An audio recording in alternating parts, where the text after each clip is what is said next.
Hello, जय हिंद, नमस्कार दोस्तों। आप सभी का स्वागत है आपके अपने YouTube channel online GK free classes में।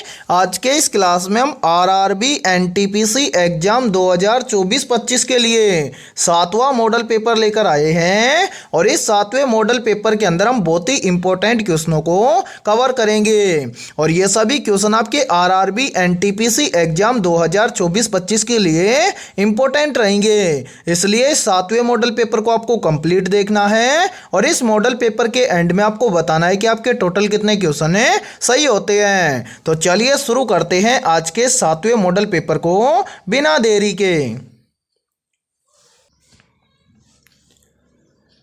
पहला प्रश्न है आप सभी के सामने, नीचे दिए गए विकल्पों में से संबंधित संख्या को चुनिए। यानी कि पहला प्रश्न आप सभी के सामने नंबर एनालॉजी से संबंधित प्रश्न दिया गया है और आपसे पूछा गया है कि 356 का संबंध है 45 के साथ में, तो 552 का संबंध किस संख्या के साथ में होगा। तो इस टाइप के प्रश्न को आप एग्जाम में फटाफट से कैसे सोल्व करेंगे, तो वो देखिए जब भी इस टाइप का प्रश्न आपको एग्जाम में दिया जाए तो आपको क्या करना है।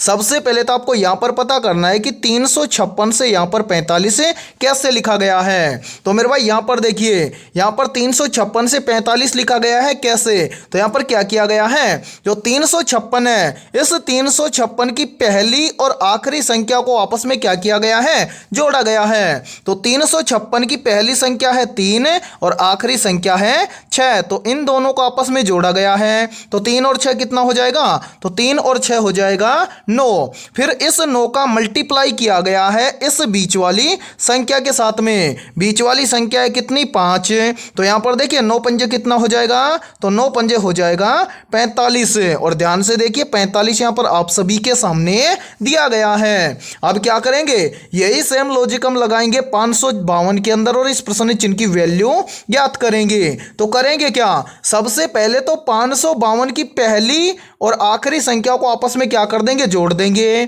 तो मेरे भाई यहां पर देखिए 552 की पहली संख्या है 5 और आखिरी संख्या है 2, तो इन दोनों को आपस में जोड़ देंगे। तो 5 और 2 कितना हो जाएगा, तो 5 और 2 हो जाएगा 7 और इस 7 का मल्टीप्लाई कर देंगे हम इस बीच वाली संख्या के साथ में। बीच वाली संख्या कितनी है, तो बीच की संख्या है 5। तो मेरे भाई यहां पर देखिए 7 पंजे कितना हो जाएगा, तो 7 पंजे हो जाएगा 35। यानी कि इस प्रश्न चिन्ह के स्थान पर संख्या भरी जाएगी 35। अब हमें देखना है कि 35 किसी ऑप्शन में है, तो आंसर 35 हमें दिया गया है ऑप्शन डी के अंदर है। तो पहले प्रश्न के अंदर ऑप्शन डी हो जाएगा सभी का करेक्ट आंसर। तो उम्मीद करता हूं कि पहला प्रश्न आपको अच्छे से क्लियर हो गया होगा और जब भी इस टाइप का प्रश्न आपको एग्जाम में दिया जाएगा तो फटाफट से सोल्व कर लेंगे। ठीक है, तो चलिए फिर अगला प्रश्न देखते हैं।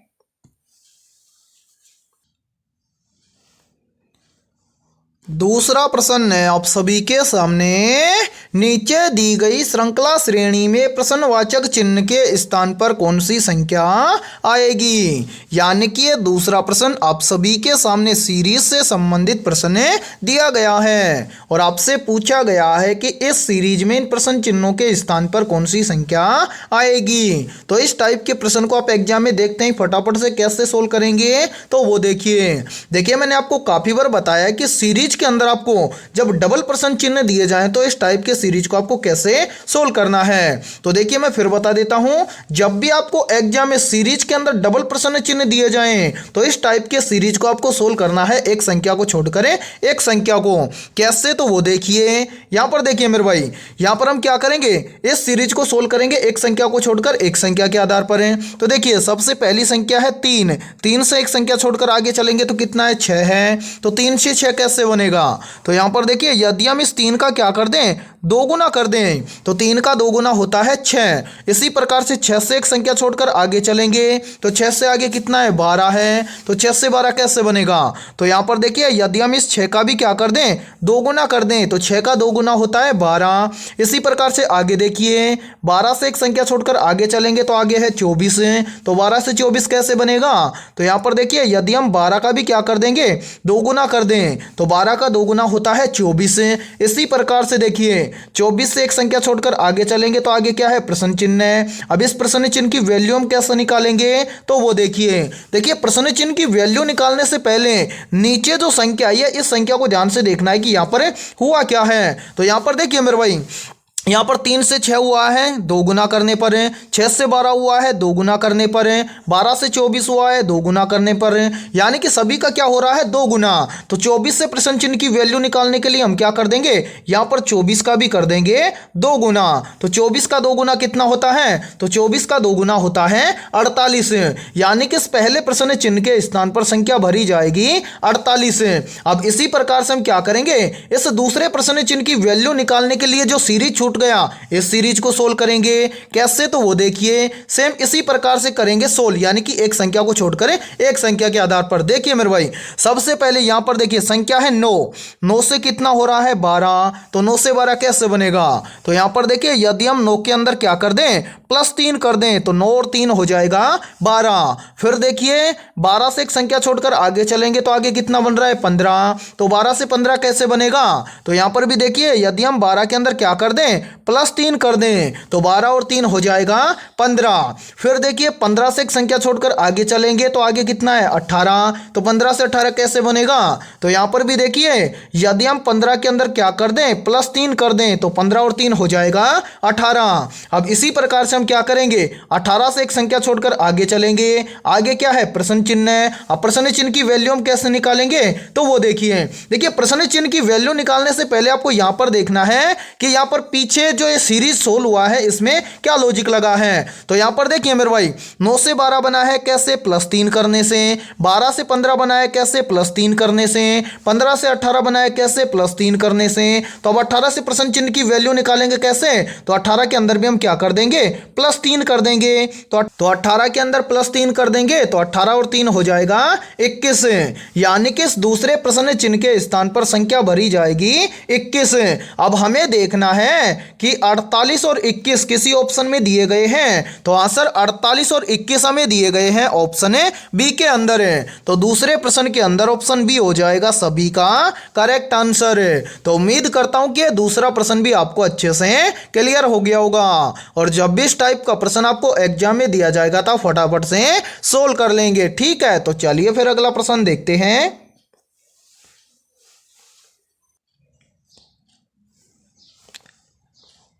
तीसरा प्रश्न है आप सभी के सामने, नीचे दी गई श्रृंखला श्रेणी में प्रश्नवाचक चिन्ह के स्थान पर कौन सा अक्षर भरा जाएगा। यानी कि तीसरा प्रश्न आप सभी के सामने लेटर सीरीज से संबंधित प्रश्न दिया गया है और आपसे पूछा गया है कि इस प्रश्न चिन्ह के स्थान पर कौन सा अक्षर या कौन सा लेटर भरा जाएगा। तो इस टाइप के प्रश्न को आप एग्जाम में देखते हैं फटाफट से कैसे सोल्व करेंगे, तो वो देखिए आपको जब भी एग्जाम में लेटर सीरीज से संबंधित प्रश्न दिया जाए तो आपको क्या करना है, सबसे पहले तो सीरीज के अंदर जितने भी अल्फाबेट लेटर दिए गए हैं उनका आपको कर लेना है नंबरिंग।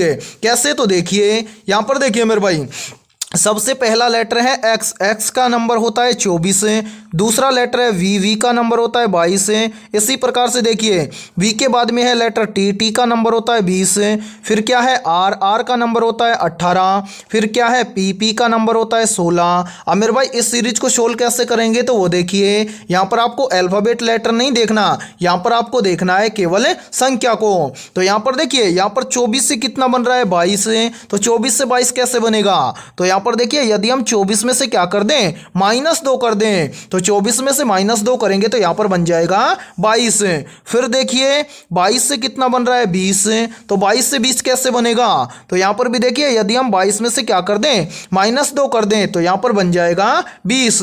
फिर देखिए 20 से कितना बन रहा है 18, तो 20 से 18 कैसे बनेगा, तो यहाँ पर भी देखिए यदि हम 20 में से क्या कर दें, -2 कर दें तो यहाँ पर बन जाएगा 18। फिर कंटिन्यू देखिए 18 के बाद में कितना बन रहा है 16, तो 18 के बाद में 16 कैसे बनेगा, तो मेरे भाई यहाँ पर भी देखिए यदि हम 18 में से क्या कर दें, -2 कर दें तो यहाँ पर बन जाएगा 16। अब इसी प्रकार से हमें क्या करना है, 16 से इस प्रश्न चिन्ह के स्थान पर आने वाली संख्या को ज्ञात करना है। तो करेंगे कैसे ज्ञात है वो देखिए मेरे भाई, यहाँ पर देखिए, यहाँ पर सभी के अंदर क्या हुआ है, -2 हुआ है। तो 16 से प्रश्न चिन्ह की वैल्यू निकालने के लिए हम क्या करेंगे, यहाँ पर 16 में से भी कर देंगे -2। तो 16 में से -2 करेंगे तो कितना आएगा, तो 16 में से -2 करेंगे तो यहाँ पर आ जाएगा 14। अब हमें देखना है कि 14 नंबर पर कौन सा अल्फाबेट लेटर आता है। तो 14 नंबर पर अल्फाबेट लेटर आता है एन, यानी कि इस प्रश्न चिन्ह के स्थान पर अल्फाबेट लेटर भरा जाएगा एन।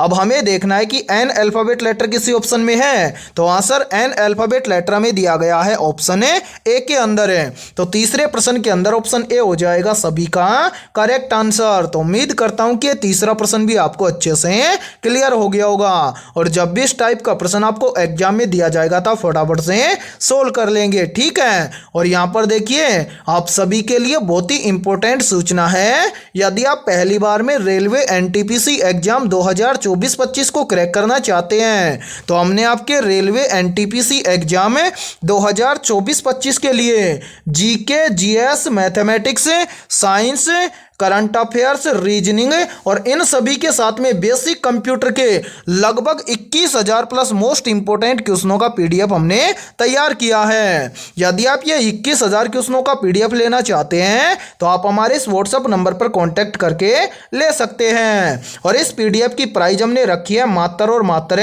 51 रुपये, यानी कि 51 रुपये की फीस के अंदर आपको 21,000 प्लस मोस्ट इंपोर्टेंट क्वेश्चनों का पीडीएफ दिया जा रहा है। और मेरे भाई इन 21,000 क्वेश्चनों को हमने टॉपिक वाइज कवर किया है और सभी के सभी क्वेश्चन आपके रेलवे एनटीपीसी एग्जाम के लिए रामबाण साबित होने वाले हैं। तो जिन भी अभ्यर्थियों को ये पीडीएफ लेना है वो हमारे इस व्हाट्सएप नंबर पर कांटेक्ट करके ले सकते हैं और अपनी तैयारी को मजबूत बना सकते हैं, ठीक है। तो चलिए फिर अगला प्रश्न देखते हैं।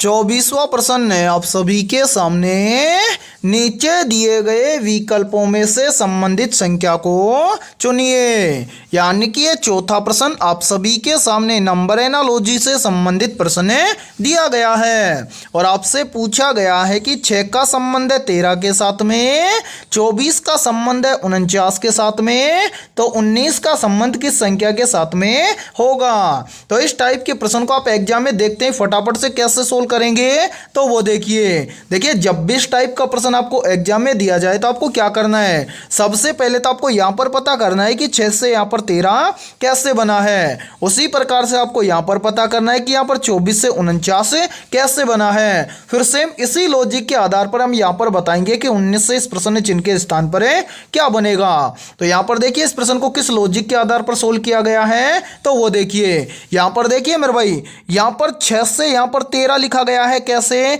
तो देखिए यहां पर क्या किया गया है, इस 6 का किया गया है पहले 2 गुना और इसके अंदर ऐड किया गया है 1 को। तो यहां पर देखिए 6 दूना हो जाएगा 12, 12 के अंदर प्लस 1 कर देंगे तो 12 और 1 हो जाएगा 13, और 13 यहां पर देखिए आप सभी के सामने दिया गया है। अब इसी प्रकार से हम क्या करेंगे, यहां पर देखते हैं कि 24 से यहां पर 49 इसी प्रकार से लिखा गया है क्या। तो करेंगे क्या, यहां पर भी इस 24 का पहले कर देंगे 2 गुना, ठीक है। फिर क्या कर देंगे, इसके अंदर कर देंगे प्लस 1। तो यहां पर देखिए 24 का 2 गुना होता है 48, 48 के अंदर प्लस 1 कर देंगे तो 48 और 1 हो जाएगा 49। और मेरे भाई ध्यान से देखिए 49 यहां पर आप सभी के सामने दिया गया है। अब यहां पर आप आसानी से बता सकते हैं कि 19 का संबंध किस संख्या के साथ में होगा। तो आंसर हम बिल्कुल बता सकते हैं कि 19 का संबंध किस संख्या के साथ में होगा। तो करेंगे क्या, सेम इन सभी की तरह इस 19 का भी हम क्या कर देंगे, पहले कर देंगे 2 गुना और इसके अंदर ऐड कर देंगे 1 को। तो यहां पर देखिए 19 का 2 गुना होता है 38 और 38 के अंदर प्लस 1 कर देंगे तो 38 और 1 हो जाएगा 39, यानी कि इस प्रश्न चिन्ह के स्थान पर संख्या भरी जाएगी 39। अब हमें देखना है कि 39 किसी ऑप्शन में है। तो आंसर 39 हमें दिया गया है ऑप्शन ए के अंदर है। तो चौथे प्रश्न के अंदर ऑप्शन ए हो जाएगा सभी का करेक्ट आंसर। तो उम्मीद करता हूं कि चौथा प्रश्न भी आपको अच्छे से क्लियर हो गया होगा। और जब भी इस टाइप का प्रश्न आपको एग्जाम में दिया जाएगा तो फटाफट से सोल्व कर लेंगे, ठीक है। तो चलिए फिर अगला प्रश्न देखते हैं।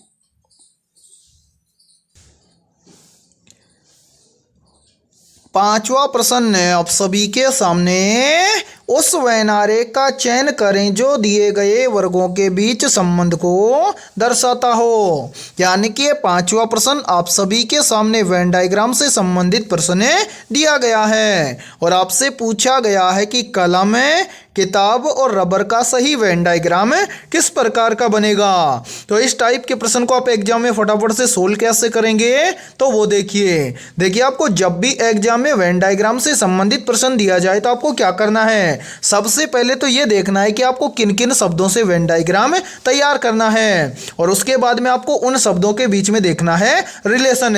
यदि आपको रिलेशन पता चल जाता है तो आप वेन डायग्राम से संबंधित प्रश्न को आप फटाफट से सोल्व करेंगे। कैसे, तो वो देखिए यहाँ पर हमारे सामने शब्द दिया गया है कलम, उसके बाद में किताब और उसके बाद में रबर।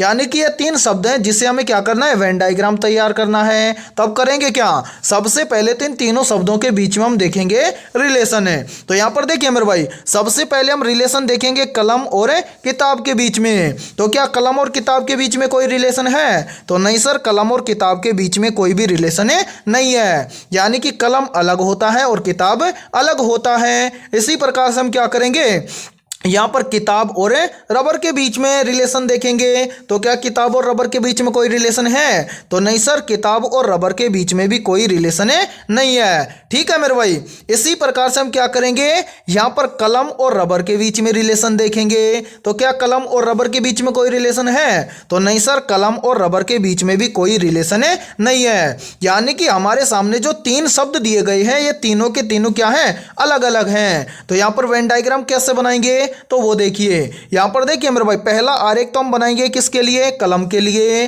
तो यहां पर देखिए ये पहला आरेख हो गया किसके लिए, कलम के लिए। दूसरा आरेख हम बनाएंगे किसके लिए, किताब के लिए। तो यहां पर देखिए ये दूसरा आरेख हो जाएगा किसके लिए, किताब के लिए। इसी प्रकार से यहां पर देखिए तीसरा शब्द क्या है, रबर। तो यहां पर देखिए तीसरा आरेख हम बना देंगे रबर के लिए। और मेरे भाई ध्यान से देखिए, तीनों के तीनों आरेख या फिर ये तीनों के तीनों जो आरेख हमने तैयार किए हैं ये क्या है, अलग अलग हैं। यानी कि देखिए कलम अलग है, किताब अलग है और रबर अलग है। यानी कि आपका 100% सही वेन डायग्राम बनेगा इस प्रकार से। अब आपको देखना है कि इस प्रकार का वेन डायग्राम किसी ऑप्शन में दिया गया है, तो आंसर इस प्रकार का वेन डायग्राम हमें दिया गया है ऑप्शन ए के अंदर है। तो पांचवें प्रश्न के अंदर ऑप्शन ए हो जाएगा सभी का करेक्ट आंसर। तो उम्मीद करता हूं कि पांचवा प्रश्न भी आपको अच्छे से क्लियर हो गया होगा और जब भी इस टाइप का प्रश्न आपको एग्जाम में दिया जाएगा तो फटाफट से सोल्व कर लेंगे। ठीक है, तो आज की इस क्लास में इतना ही। यदि ये क्लास आपको पसंद आई है तो जल्दी से एक बार इस क्लास को लाइक कर दीजिए और यदि आप इस चैनल से पहली बार जुड़े हैं तो चैनल को कर लेना सब्सक्राइब और बेल आइकन को प्रेस करना ताकि ऐसे ही शानदार क्लास का नोटिफिकेशन आपको सबसे पहले देखने को मिले। तो फिर मिलते हैं ऐसे ही बेहतरीन क्वेश्चनों के साथ सुबह 7 बजे।